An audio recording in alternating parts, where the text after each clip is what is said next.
Polly, vocals and charisma.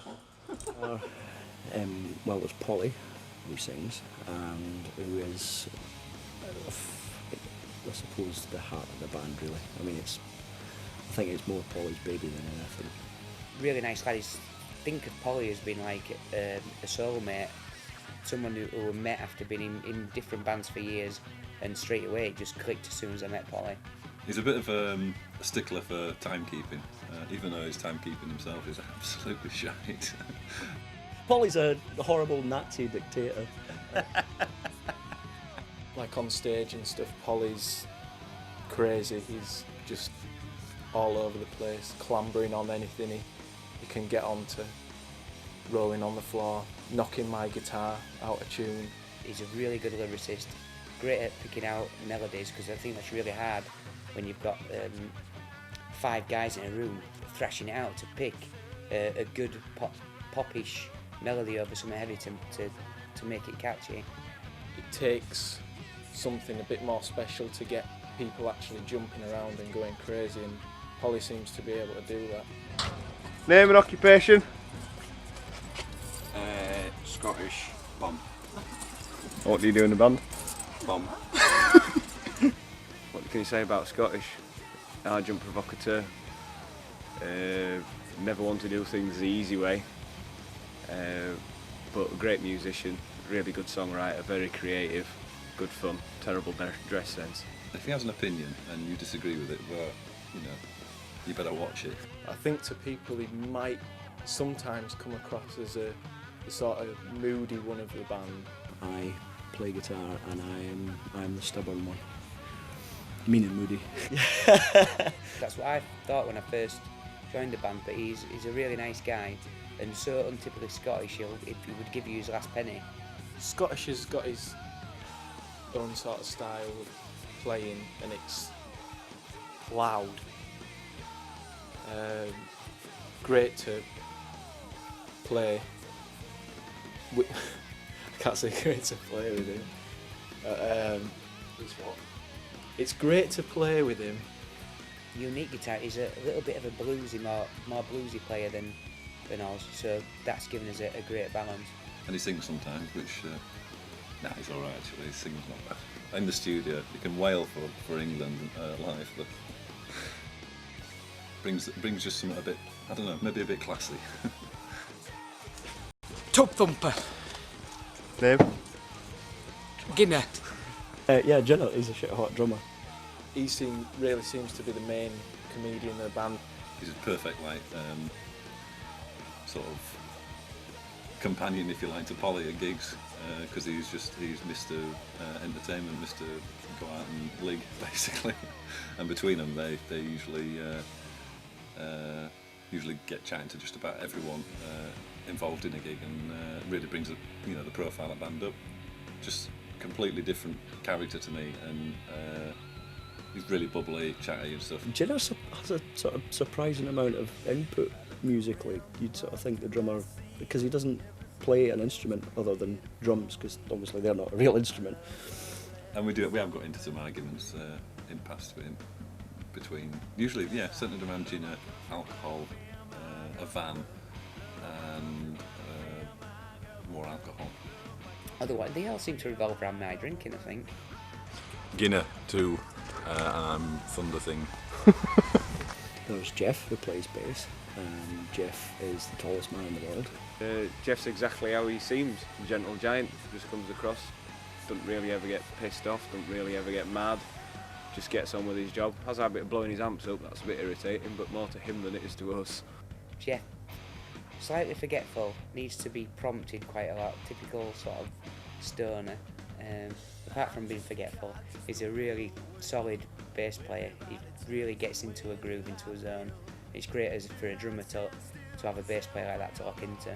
Great bass player, really laid back, good fun to be around, tends to keep things calm if anything's ever getting out of hand, which it very rarely does. Newest member of the band, he's only been in for a year. Top lad, really shy when he first started, but seems to have come completely and utterly out of his shell. Bit of a danger dick on him. He just does it to get out of fucking packing up. He's not fooling anybody. He just uses his look to attract young ladies around him, and then he goes, I can't, I'm talking to fans while we pack all his fucking gear away from him. He's coming, I think he's given us a breath of fresh air. Totally different guitarist to what Rob was before him. Just give us like an extra limb, if you like. It just improved that much and give us a kick up the arse, which I think we need. I think we'd got a bit complacent. I think Oz saved the band. I don't know whether being Oz saved the band, but the injection of a younger element to it, and the fact that he's very creative and he's very good at playing his instrument, and he's also fit straight into the band, has just given us a new injection. Just made us want it more again, made us hungry again. So yeah, I think he really has. He's really both.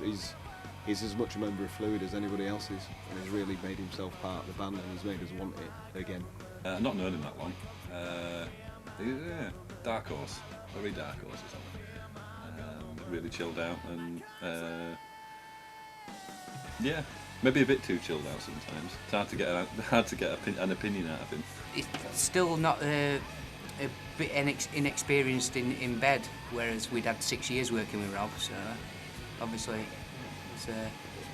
he has got a few tricks to learn in that department. He's good on the guitar, but He's still a bit shy, and he still cries afterwards. yeah.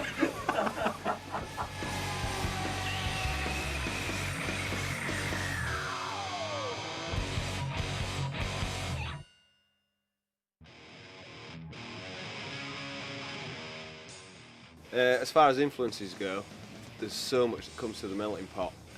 See, this is a hard one because, as I say, we all seem to come from different places musically. Not completely disparate sort of places. I mean, there is common ground, but I mean, personally speaking, my sort of biggest influences were.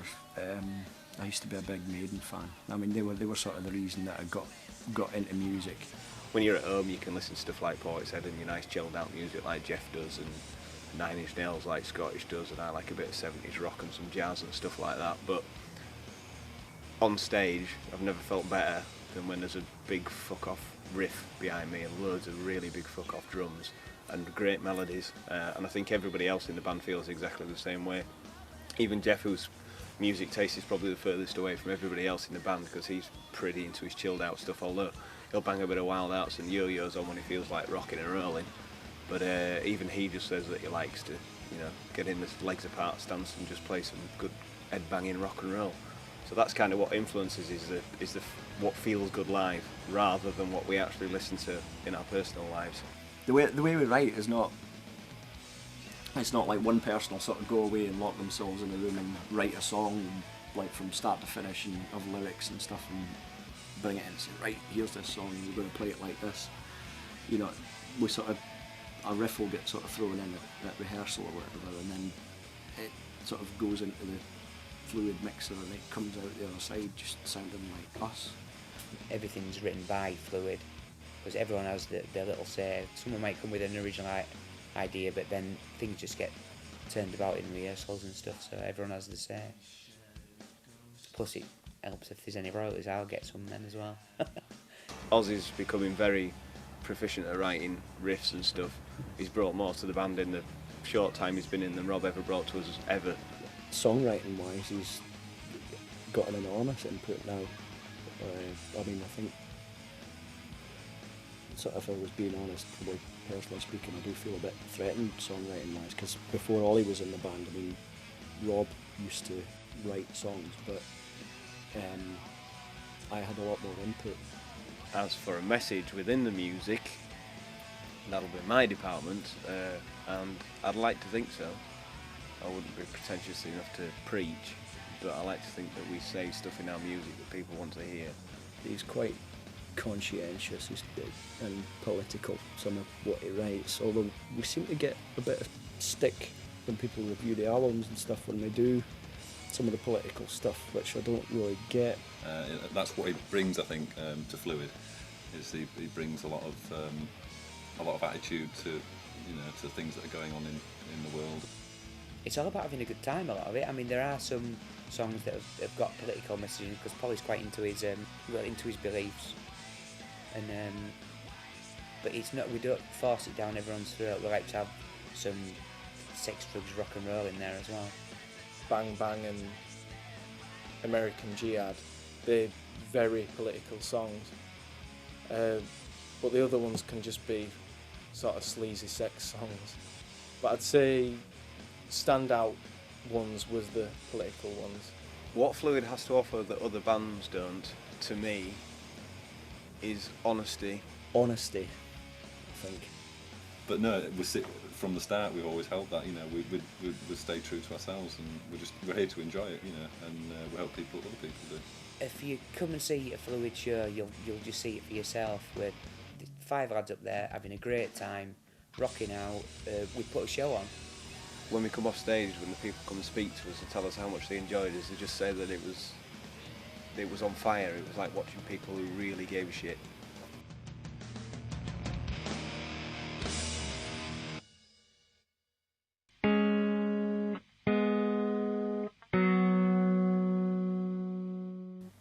We will play anywhere that'll have us.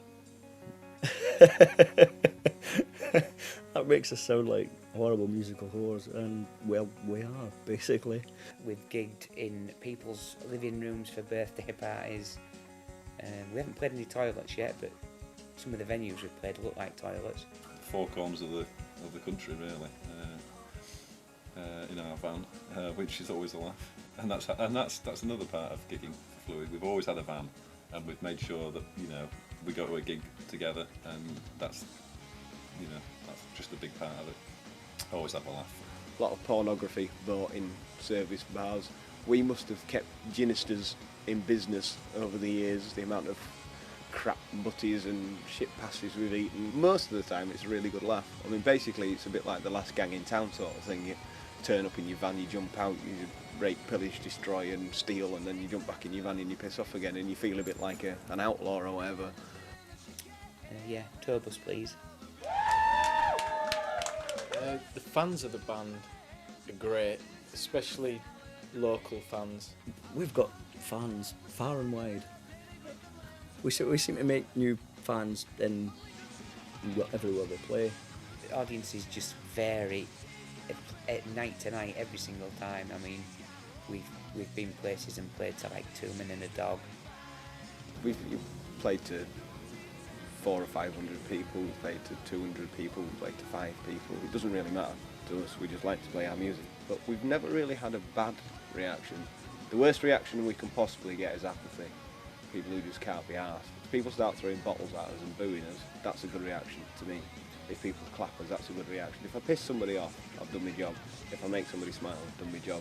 If somebody just is indifferent to me, then I've not done my job correctly. We supported Ginger out of the Wild Arts, Rachel Stam, We've played with TerraVision and the Utah Saints. Anti-Products, Queen Adrena. The other night was a highlight, playing with Danny from the Wild Hearts. It was Joy, the manager, who got us a gig at the Breeze Festival in Leeds, which was fab. That was fantastic.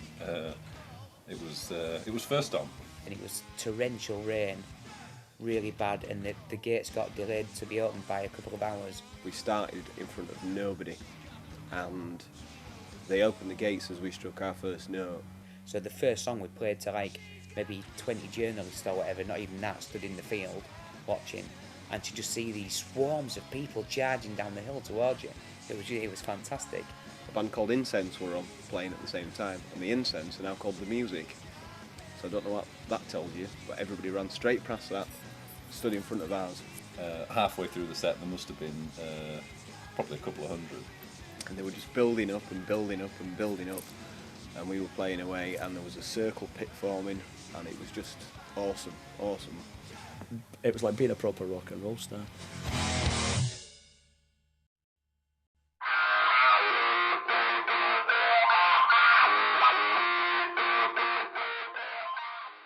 The new release is called Propaganda 625.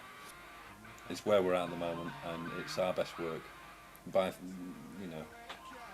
absolutely our best work we've ever done. There was the first recording with Oz on guitar, which is, it's great to just watch him let loose in the studio. It was his first going to studio, thought he'd be really nervous, but he handled it great. The material's more rock. I don't know, it just seems the whole CD is just really rocking. We went back to the same place that we did the first two releases, with a guy called Carl Rosamond, who's worked with all sorts of different people over the years, and he's just great to work with because he knows us. He said the first riff he heard, he just thought the back, Fluid are back. I think he's captured that sort of the more live vibe as well. Been really happy with it. Happy a lot because of the fact we've got Ollie in the band now. We've got we've got solos, and we also stuck a couple of live tracks on that to give an acoustic track and a dance track that I recorded with a collection of DJs called Turbulent Soundscapes. So that's gonna be the free bonus track, is me doing a dance number. But we're very, very, very happy with Propaganda 625. It's going to be a great release, and the first one with Oz on it as well, so it's got some shredding.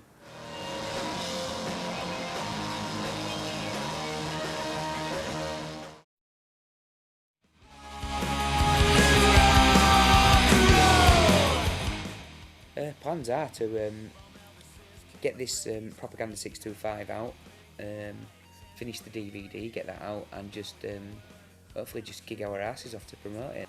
No illusions of being rock stars or anything like that. We just enjoy playing and see if anything happens. It'd be great. It'd be a bonus. gig more, and more around sort of around the north, fuck the south, basically. We're heading definitely to do another EP and another video, so and a new website coming out really soon.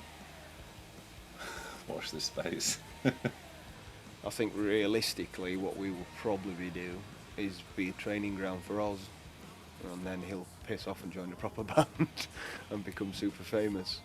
Plans for Fluid in the future is just to keep on rocking. I think I'll be doing this in 15 years' time. I've got no plans to stop. Even if I'm shambling around some working man's club barking out Sex Pistols covers, I'm still going to be doing music. It's something that's in your blood. So the future for Fluid is just keep on keeping on. If any of you lot said out bad about me, I'll have you. I'll have you back at van, few beers down me and you're done.